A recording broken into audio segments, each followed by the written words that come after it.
Oniadofo anope mesel se wo betwe ho afri bone ho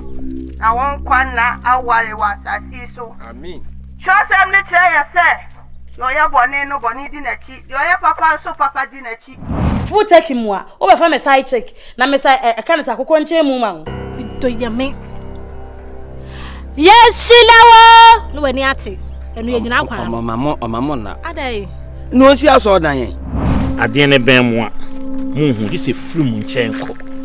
ade nsenche ne be na pese ma me we ye ma hu se ampa ofinyame be ba ka twi o mo die ye ram beto ni na so se ba mi do of ma me so on pla na den ti no ko no me ka chen say the right person so ka chen ne ye wo fiura mo fa pra me chen ne sem so se no ne no wa asem ka on papa me ne no program on park ne so efiura me sra wo nyo na ahye se na wo twi bi o dia oni ti so ma me ase da wana me dwi ho asa de na yenye bibisa edi asori sa bu wane de crusade de wura edi bebe ho so ni ato asase ni bebe ho so ni esi asori da